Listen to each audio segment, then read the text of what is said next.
सबको सलाम। असल तजर्बा शुरू करने से पहले मैं आपको बताना चाहता हूँ कि यक्षनियाँ कौन है। यक्षनियाँ यक्ष लोक की नसाई हस्तियाँ हैं। यक्ष एक किस्म की तरक्की याफ्ता तहजीब की तरह हैं, जो आमतौर पर 20 से 30 फुट लंबे और बहुत खूबसूरत होते हैं। उनकी खास बात यह है कि वो दुनिया की दौलत के खजांची हैं। एक औसत यक्ष खानदान के पास इतनी सोना और दौलत होती है कि वो 100 जमीनें खरीद सकें। वो सब यक्ष लोक में रहते हैं। उनका बादशाह कुबीरा है, जो रावण का बड़ा भाई है। वो वैष्णो और शैव के भिक्त भी हैं। अगरचे साइंस ने अभी तक इन सैयारों या दुनियाओं को दरियाफ्त करने और उन तक सफर करने में इतनी तरक्की नहीं की है, लेकिन सनातन धर्म के तंत्र हिस्से के मुताबिक ये मुमकिन है। जॉब और दीगर तांत्रिक तरीकों की ताकत से एक मुतलाशी इस कायनात में कहीं भी पहुंच सकता है या किसी भी हस्ती को कहीं से भी बुला सकता है। इसके लिए बेपनाह लगन और मेहनत की जरूरत है, क्योंकि 6 से 8 घंटे जॉब के लिए बैठना आसान काम नहीं है।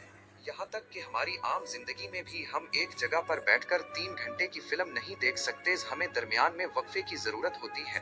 तो आप तसव्वुर कर सकते हैं कि बगैर किसी वक्त उठे 8 घंटे एक ही हालत में बैठना कैसा होगा। अप्सराओं की तरह यक्षनियाँ बहुत ताकतवर होती हैं।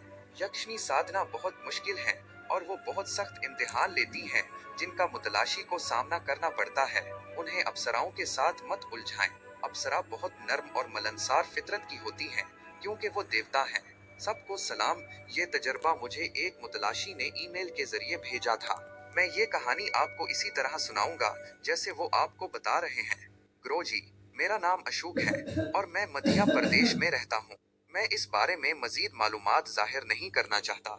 गुरुजी, मुझे हमेशा से यक्षनियों में बेपनाह दिलचस्पी रही है। मैं जानता हूँ कि यक्षनियाँ बेपनाह दौलत और मादी लज्जतें फराहम करती हैं। मैं यक्षनी साधना करना चाहता था, इसलिए मैं एक ऐसे शख्स के पास गया जिसने पहले ही ये कामेश्वरी यक्षनी साधना की थी। मैंने 1 महीना उसकी खिदमत की और उसने मुझे यक्षनी मंत्र दिया और साधना की तमाम शराइत बताई। उसकी रहनुमाई के मुताबिक मुझे कम अज कम 21 दिन तक हर रात 54 मालाएं जॉब करनी थी। 21 दिन के आखिर में यक्षनी वाकई जाहिर होगी, लेकिन मुझे उसे बहुत खुफिया रखना था और एक बार साधना शुरू करने के बाद उसे रोकना नहीं था। मैंने तमाम जरूरी सामान इकट्ठा किया। उसे पूर्णिमा के 5वें दिन शुरू करना था। मैं इस दिन का बेसब्री से इंतजार कर रहा था और घर में सबके सो जाने के बाद मैंने एक सफेद धोती पहनी, कामेश्वरी यक्षनी यंत्र को अपने सामने रखा और पंचोपचार पूजा की। उसमें मुझे फूल, संदल की लकड़ी, खुशबूदार अतर और एक चिराग चढ़ाना था। उसके खत्म होने के बाद मैंने 21 दिन तक रोजाना 54 मालाएं जॉब करने का अज़म किया। मैंने जॉब शुरू किया। चूंकि मुझे कोई साबका तजर्बा नहीं था, इसलिए ये मेरे लिए एक तवील और थका देने वाला काम था।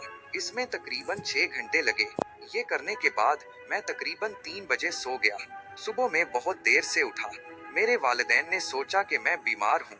मैंने उन्हें वाज़े तौर पर बताया कि मैं एक कोर्स की तैयारी कर रहा था, इसलिए मैं रात तक जागता रहा। दूसरी रात मैंने जॉब शुरू किया और 1 घंटे के जॉब के बाद मैंने अपने दरवाजे पर दस्तक सुनी। मैंने पूछा कौन है, लेकिन कोई जवाब नहीं आया। दस्तक की आवाजें बुलंद होती गईं। मुझे गुस्सा आया और मैंने कहा, ये कौन है? उसे रोको, ये मुझे परेशान कर रहा है।